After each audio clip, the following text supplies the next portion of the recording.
Hello guys.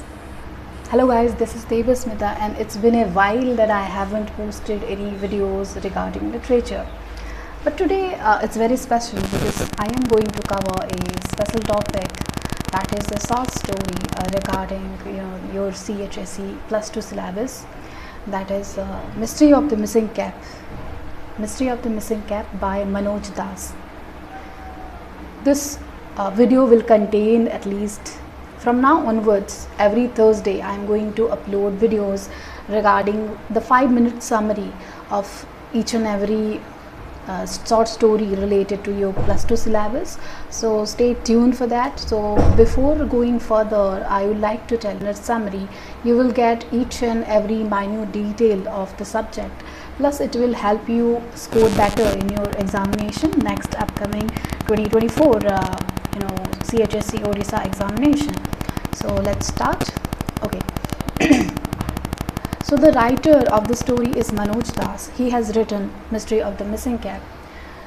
As we see from the beginning, the story starts on the onset of post-independence India, that is 15th of August 1947.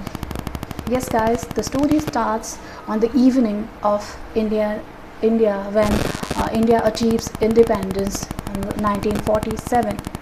At the time, the writer describes he was, at least as he could remember, the writer Manoj Das. He is a writer from Odisha. He remembers, as per his memory, he was a child when he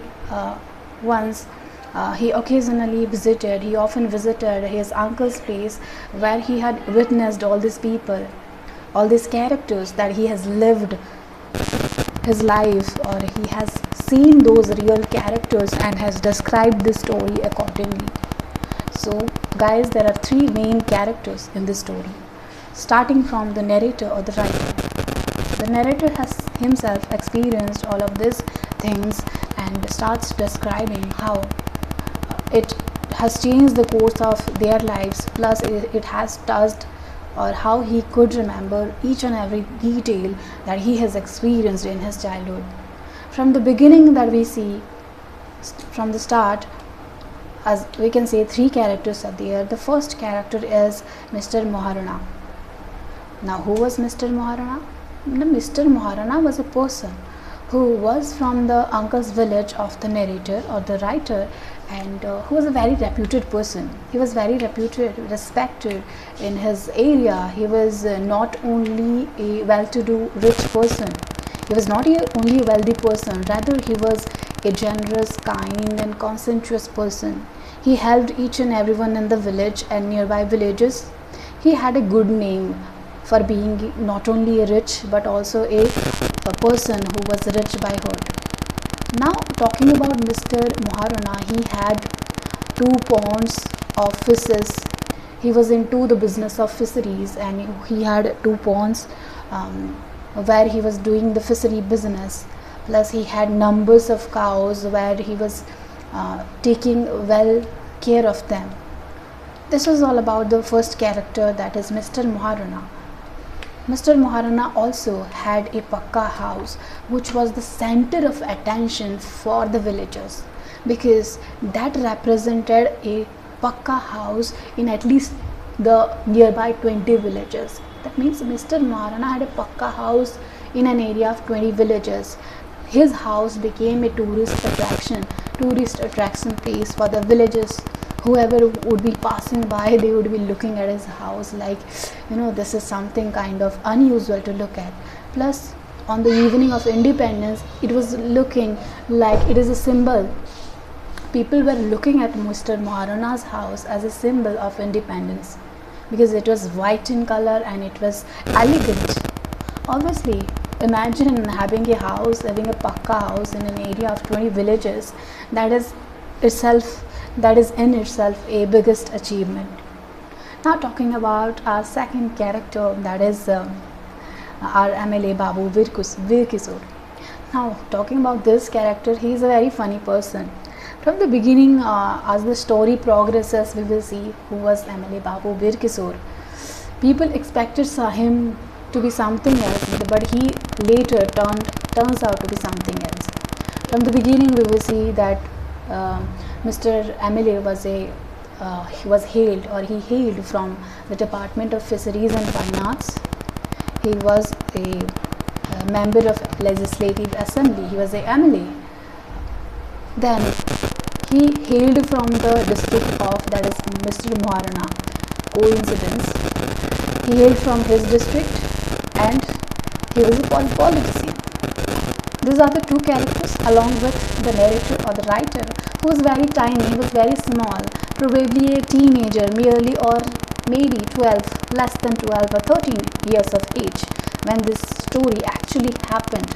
He has witnessed his story and exaggerated maybe a little bit and depicted the story very beautifully. Now let's have a look at the story, that what is the story about.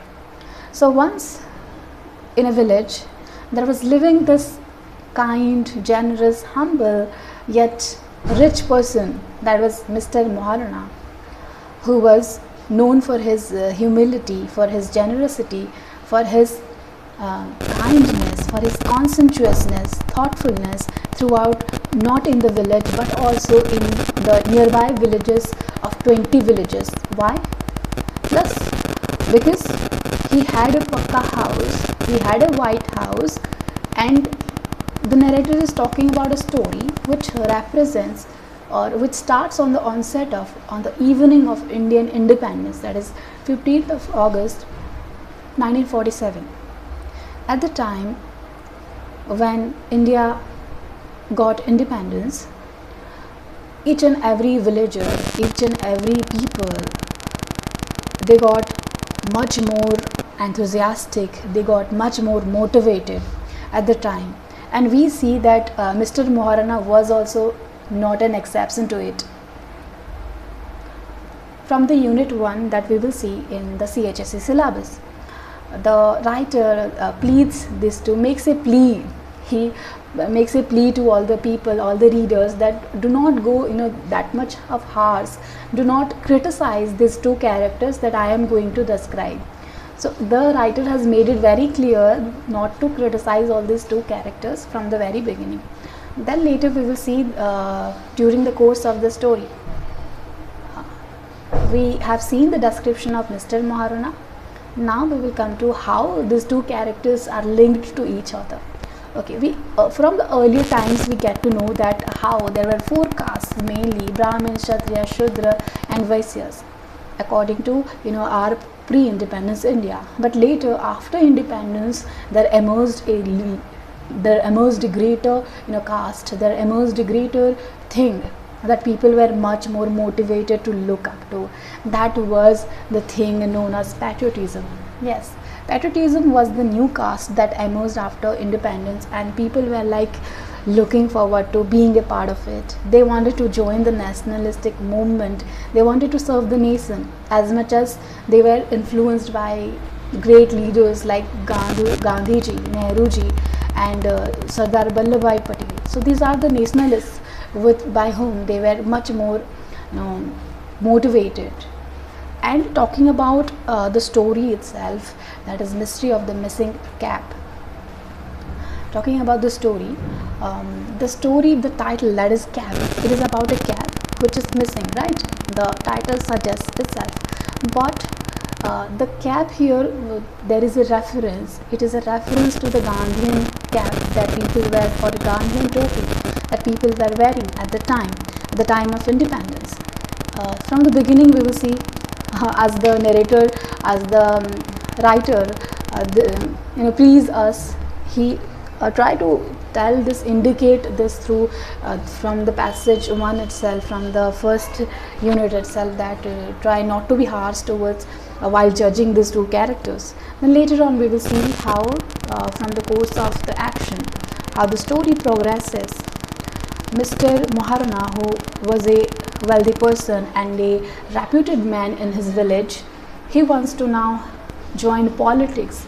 He has an ambition now, he wants to join politics. Now what is his link with MLA Babu Birkisor? Now talking about Mr. Moharana, he has got some fans, okay, he has some supporters and people who are working in his fishery, in the fishery of Mr. Moharana. did what now, they tried to sponsor him into enter into politics. They were ardently supporting Mr. Maharana, you do what na sir, you do join politics, it would be so much better. Because see, people of nearby at least 20 villages are going to vote for you, vouch for you, so it will be very much better if you take this position and try to climb higher. So accordingly he did that. He tried to, after taking the advice of the supporters, he did what? Now he is now trying to have some contact, or he is now trying to be in the good books of Mr. MLA Babu Virkisur. So how he is linked with him? Now talking about the MLA, he hails from his district. That means he is from the district of Sri Maharana, or the uncle's village, the writer's uncle's village, who belongs now, the MLA belongs to the same district that Mr. Maharala was hailing from. Now he will be too much interested, because a man from our district, from our kind of own area, has gone to such an extent. So obviously, now in those days what was happening, now politicians were more indulged in giving speeches and giving orations and taking part in processions. Those were the works limited to them. What was the main motto of politicians in those days? Now arranging or attending all these events that were considered as much more, which will give attention to the audience, or where they will gain so many votes. So accordingly a procession was arranged by whom? Now it was Sri Maharana who arranged a procession. Huge arrangements were made, meeting was being held, and he started arranging things. He invited Mr. MLA Babu Virkisur, and as a part of celebration, as a part of arrangements, the procession will happen in this way. In unit 1 that we have seen how children were preparing a special welcome song for the Netaji, for the minister. And then secondly, a special this special chair, armchair was wooden chair was taken from Mr. Maharana's home itself. Then later a linen cloth was being shown by the village seamstress, that is village weaver, women weaver. A special weaver was hired from the village to sew the cloth that would be wrapped on the table or on the chair that was being prepared for Mr. Emily. Now the question was, who is going to teach them the welcome song? So a special village priest was hired. A priest was hired for the children to make them sing or make them rehearse the songs. And the strange to the fact is that the comic timing, how the village priest was illiterate in the department of music. That kind of person was teaching the kids about a welcome song. So the summary of the song was like, "Oh minister, your mere presence has elated us, our souls, plus it enthralls the earth, and even the earth, the birds, nature and natural beauty. Everyone is thrilled by your presence, and it makes us humble, it makes us calm by your presence. Everyone is so much at ease and elated." So all these are exaggerations, and all these are being made for the praise of the minister. Try to remember here that all these things were being made just to impress him. Plus the villagers and Mr. Maharana, everyone wanted to praise him because of only one reason, because Mr. Maharana wanted to be in the good books of MLA Babu. Now move on to the next portion in the unit 1, that we have seen all the processions were being made. First one, the children's song, welcome song. Second one was the special armed chair. Third one was the conch shell. Special conch shells were being blown by the village women. And thirdly, next point was when the village kids went ahead. Village kids were like totally, they were naked, and as you can imagine the village kids and village people, the condition of village area in the era of 1947. They were obviously half, naked and pot-bellied. All these descriptions are being given. Plus, the narrator or the writer was not also an exception to it, because he was also a part of all this group that he, even if he tried to escape, he couldn't be, because he was also one of those kind of kids who was eagerly waiting for the minister to arrive. Now coming to our next unit, this is the ending of this unit 1. Next unit onwards we will see how the procession starts. Everything is made up with ease and all. Then suddenly when Mr. this MLA Babu comes, he arrives. But what happens, when he was at the periphery, at the edge of the village, his jeep stops there.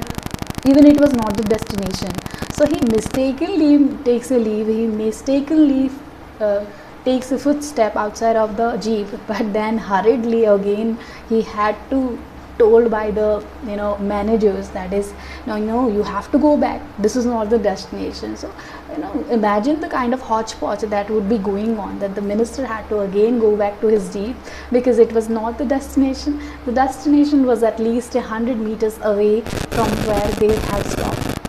Okay, then finally when the minister arrived, he was garlanded profusely. He was garlanded with flowers, no doubt, and everyone was shocked, because nobody has received, or nobody has seen such kind of minister in their life. So all the villagers were like shocked, and plus there was this kind of disappointment at the same time in the face of the villagers, because they expected a minister, they expected someone who would be like a figure, who would be healthy, who would be looking like someone they can look up to. But now what is the reality? There is a bald man who is wearing a cap, a dhotar, and he is walking like a elephant. His elephantine work is making everyone, each and every villagers who are working parallel to the minister, very uncomfortable. Everyone in the villages are getting uncomfortable by the presence of the minister, because they expected something else, who would be coming there and who would be giving them, promote them, or who would be telling them something enthusiastic, or make their presence more valuable. But this was something unexpected. So everyone, especially the village kids who were pot-bellied, whose belly were bulging, and all of those things, half naked people, they were walking, they maintained some distance, and they were working parallelly, serially, but having a safe distance, they were working. No doubt the minister came. He was later given a cabin to rest. From later on units we will know that he was given a cabin to rest. Then he was resting, no doubt. But when it comes to what is the main important part of the narrator, the narrator here plays a special role, because the narrator kind of separates himself from the group. He separated now himself from the group, and he does what now? He goes out to somewhere, that we will see how the minister was given a cabin. Okay, he was given a cabin, a kind of farmhouse kind of thing, which belonged to Mr. Maharana, and special armchair was given, for the meeting which was arranged. But for his resting purpose, the rest purposes of the minister, a special cabin was given. He was just resting peacefully at the time. What was the scenery? It was the time of summer, and there were no electricity, or there were no special kind of fan given to the minister. It was only cabin and nothing else. A bed was given, a side table was given, and there was this huge window panel. Okay, at the back side of the house there was this huge window panel through which a huge pond could be seen, and there are some groves or some bushes were there, where you can see the natural beauty, and you can see the jungle from there, the village natural beauty. So this was the scenario. A huge pond was there from the back side of the house of the cabin, which was given to assigned to Mr. Maharana. Now talking about the Mr. MLA, it's not necessary that the MLA could be coming there by just his mere presence. Obviously there would be followers, and followers were termed as entourages. Entourages were there, the followers of Mr. Maharana, followers of Mr. This MLA Babu. Then they were given a special kind of dishes. At least 20 kind of dishes were served. Can you imagine? 20 kinds of dishes were being served to him. Plus a special kind of coconut water was being served. With each and every dish was served with the desi ghee. Desi ghee was given to him, to Mr. MLA, plus his at least so many entourages or followers were there. They were given a special treatment by Mr. Maharana. Now coming to the main point, what were the followers doing when Mr. Maharana was sleeping? Mr. Maharana, obviously after having his lunch, he was sleeping peacefully, because the next day at least he has to go to the meeting, and he has to give his speech, everything. So he was taking rest after coming from the department, after coming from his state where he was supposed to be. So he was just taking rest. At the time, his followers were guarding him. They were guarding him protectively. Then at the time, obviously I forgot to tell you about the minute detail about the character, that is the narrator. Narrator was living beside the Maharana's house, Sri Maharana's house, because that was his uncle's place. He came to his uncle's occasionally, and he has witnessed these incidences, as we already know. So he was just living beside the house of Mr. Maharana, and he did what? He separated himself from the group of village kids who were trying to sneakily look at Mr. Maharana. As you know, the curiosity of the village people, when someone comes, they will be like, what happened?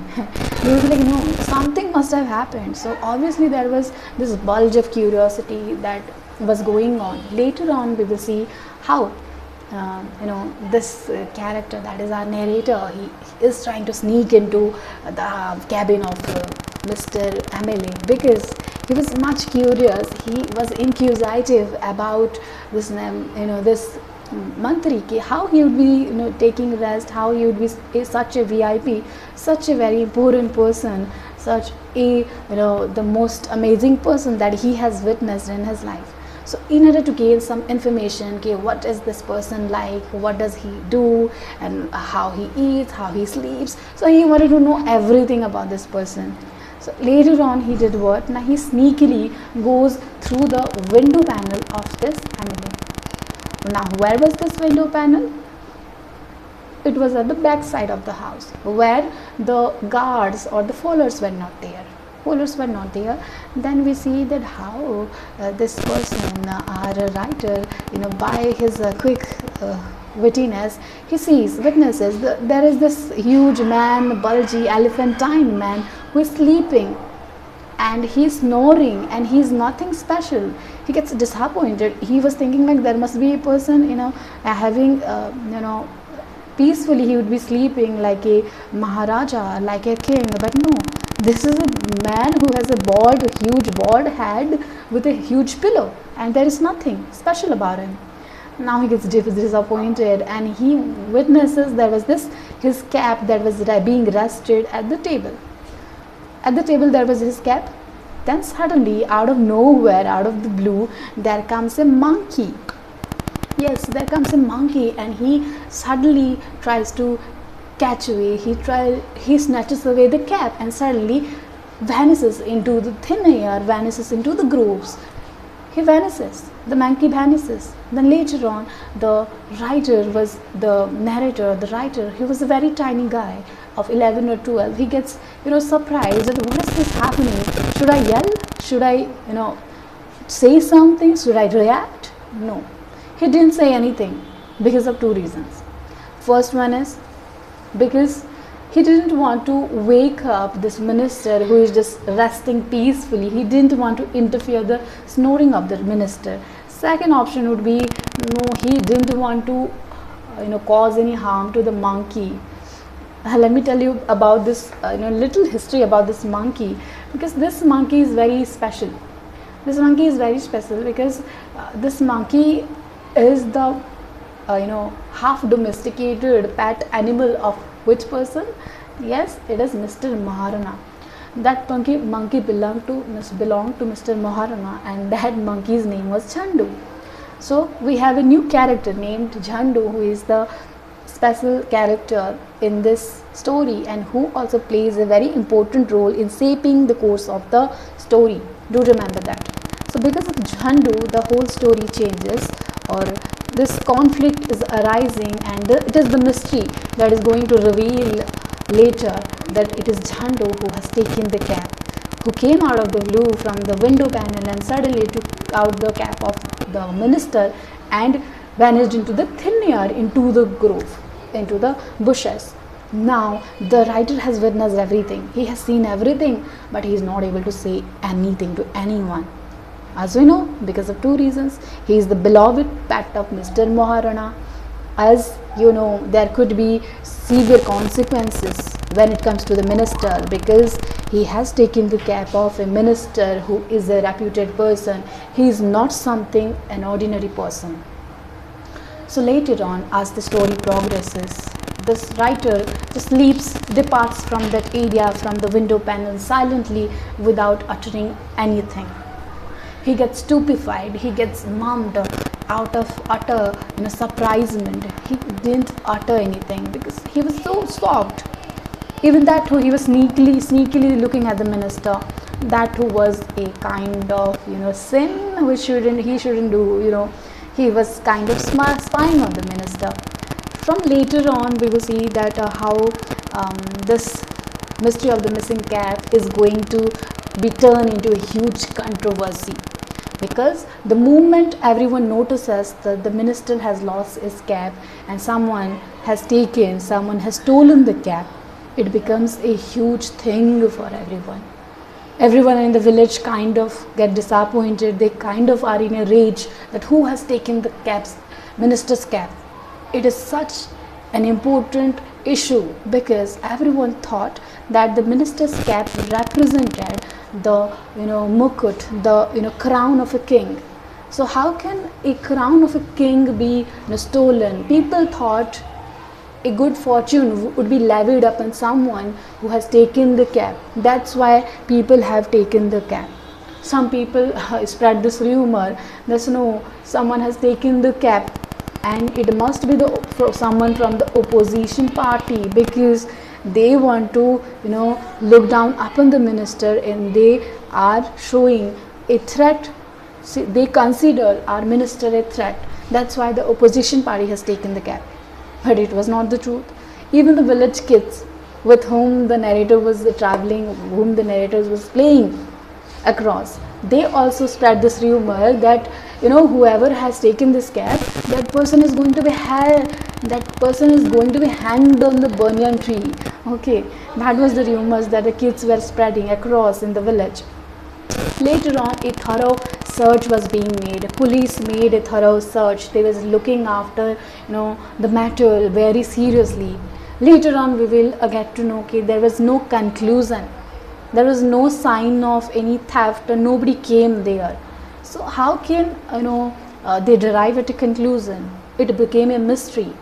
But when evening comes, the incident put a wet blanket on the villages and also Mr. MLA, because Mr. MLA was sitting there with his quiet demeanor and he was looking very gloomy. Plus his bald head without a cap, it represented some kind of gloominess, that kind of darkness, his aura.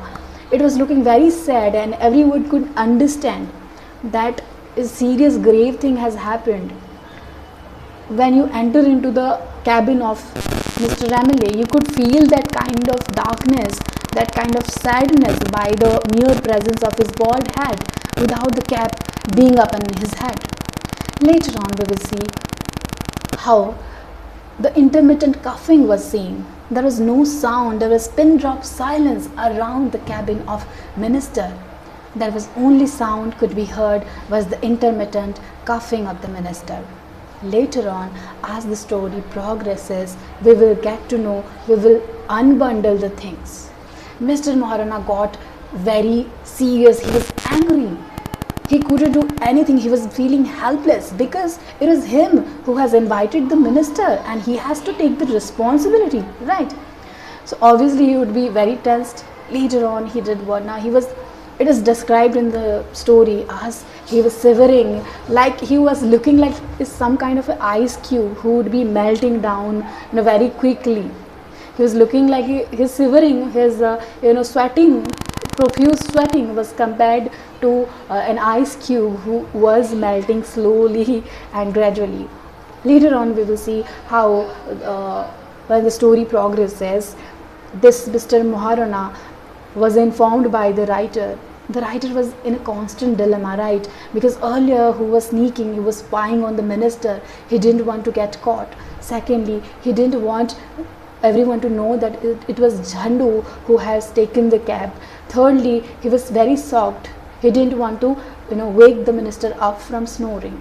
Those were the reasons. Now coming to the reality, he tells this matter after after joining his courage, after gathering his courage. He now tries to tell the story to the Mr.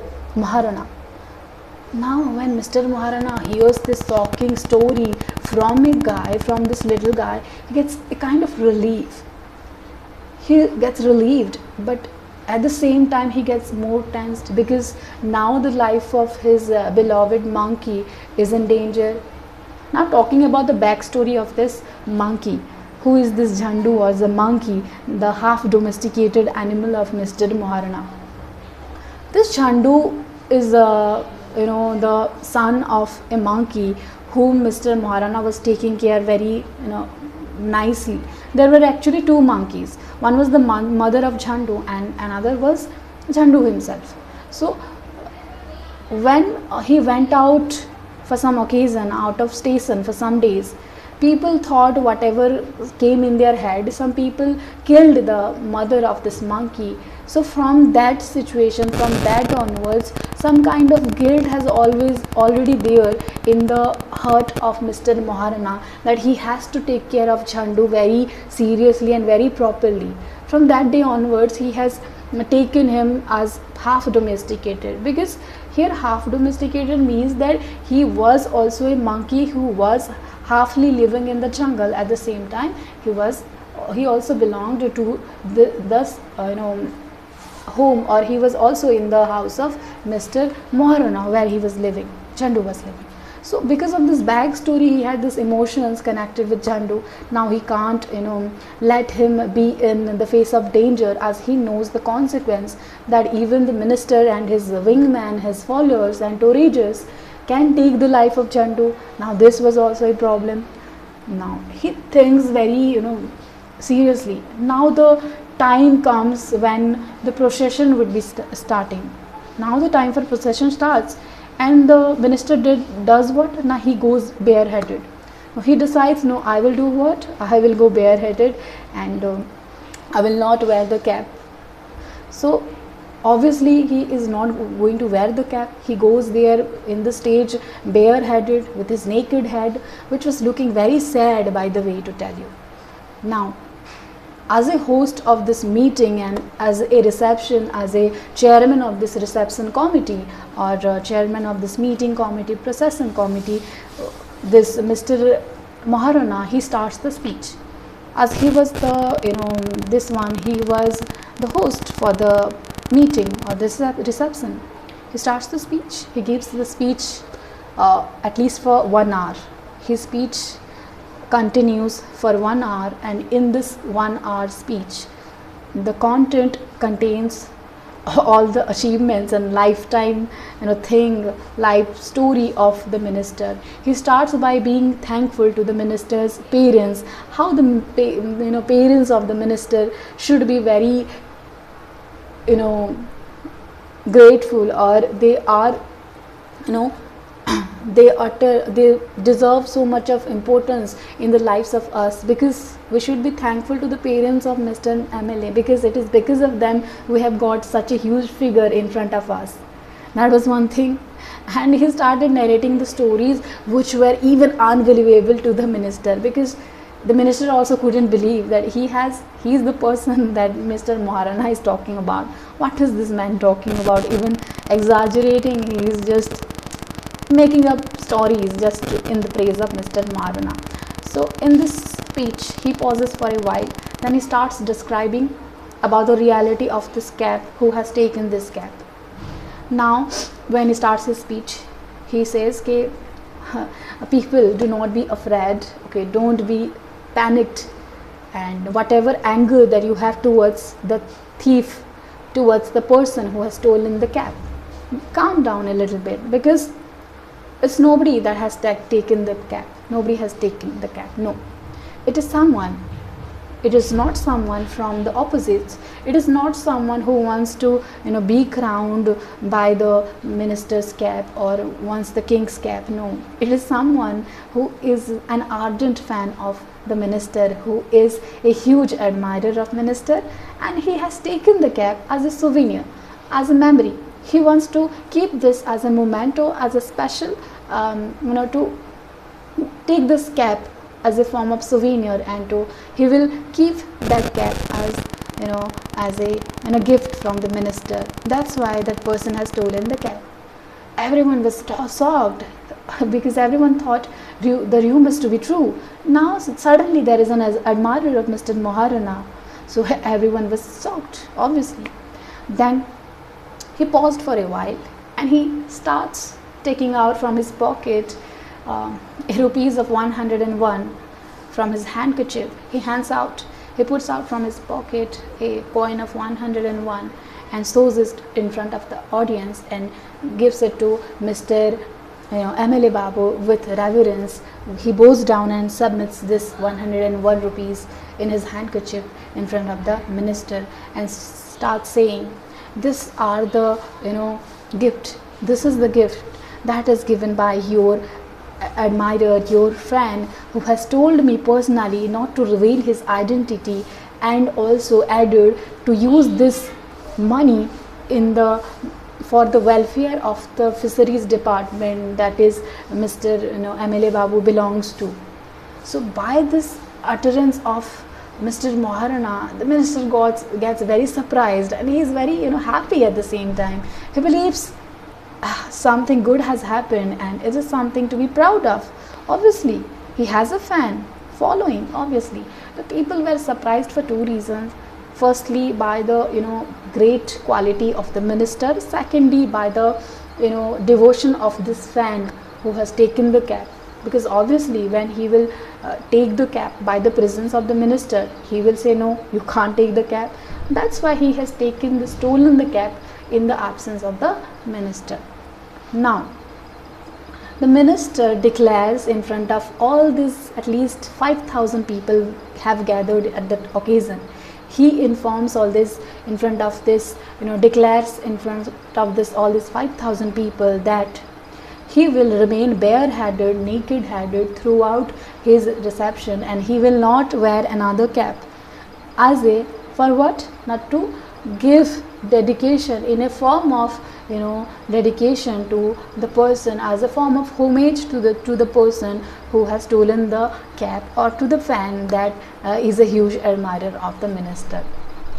As the story, and next we will see the writer's reaction. Obviously he would be shocked because that was not the reality. He knew that. From that moment onwards, when finally the dinner also gets over, everything is over, people go to home. In the morning, when Mr. Maharana confronts the little guy, the narrator, the writer, he had a face of guiltiness and embarrassment in his face, because obviously he has lost his innocence, his genuineness. Earlier he was known for his honesty. Now he has told this lie in front of all these 5,000 people at least. Why?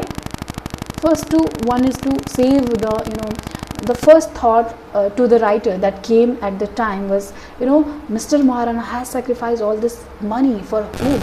It is to save his beloved monkey. He has sacrificed a sum of 101 that must be 1,000 or 10,000 rupees in this current world. 1947, at the age of 1947, at the era of 1947, he has dedicated this mine. So imagine the kind of sacrifice that he has done for the monkey, for the love of Jhandu. Then later on we will see, as the course of the action progresses, the minister is done with the meeting, everything, and now the next unit starts with the minister having, he was just eating the curd, and he went out to the backyard of his house, and he is just doing what? He was washing hands along with Mr. Maharana. He was pouring some water to wash the hands of Mr. Minister, and at the time, suddenly out of nowhere, even the writer was witnessing something coming, and he was seeing all of this incidents from a distance from his uncle's home, and he sees at the time this monkey Jhandu, who was sitting at the last bank of the pond. He was looking at that side edge of the pond, and he was just intently, and he sees a cap in his hand. That was this cap. The minister's original cap was at the hand of Jhandu. Then later on, immediately out of nowhere, like earlier how Jhandu took out the cap, when Mr. Maharana and Mr. MLA Babu both were sitting outside the backyard of their house or the cabin at the time, suddenly Jhandu arrives. Even the writer was helpless. Jhandu arrives, and suddenly he was doing like this. He was taking the cap, he was putting out the cap, he was again taking and keeping it on his head, then again taking out, and suddenly hands it over to the minister. Like this, in a very dramatic way, he hands it out to the minister, and everyone were in utter surprisement, especially Mr. Emily. He thinks to himself, he says this to Mr. Maharana, Maharana, you are telling me that some of my my fan has taken the cap. Is this the fan that you were talking about? Then as a reply, Mr. Maharana was also in a shock. He was about to faint actually. So he gives this reply, yes minister, this is the fan that I was talking about. Then he looks at his cap, Mr. Emily looks at his cap, and here Mr. Maharana has already fainted on the ground. Then the writer was just looking intently at these two men, and he thinks now everyone is doomed. Mr. Maharana starts weeping. Even the minister is weeping, because he realizes the fact that everything that I have done, that everything I have said, spoken in front of all these people, all this fan following, all these rumors, everything is false. I was living in just an illusion. Then later, a huge insult is being provoked upon all these people. Now, the secretary comes, the minister's secretary comes and declares that the jeep is ready and they should be going or heading towards their original place now. As the minister departs, tears were running down from his eyes as well as Mr. Maharana's. And Mr. Maharana could imply from the tears that his adventure, his intention to join politics would be, in ruin now, because everything is just going to end. So as a conclusion, at the end of the story, we will see that Mr. Maharana has set his mind not to enter politics later in his life. And what happened to Mr. MLA Babu? He also, we can see that he has no sign of mark in the realm of politics. In the field of politics, his name is nowhere to be seen. He has also vanished. Plus, there are no marks of Mr. Maharana also to take interest in politics later in life. So it was this simple monkey how he has changed the course of action in this story that we will see in this story. So it was just for the missing cap, how politicians are given that much of importance in our country, and we regard them as celebrities. All this celebrity culture that has been beautifully portrayed by Manoj Das in this story that we have come to see. So guys, if you have liked this raw video of mine that I have just made this without any thorough reading or anything. I have just made it spontaneously. So if you like this this video, then do like, share and subscribe, and don't forget to comment on this video. So thank you everyone.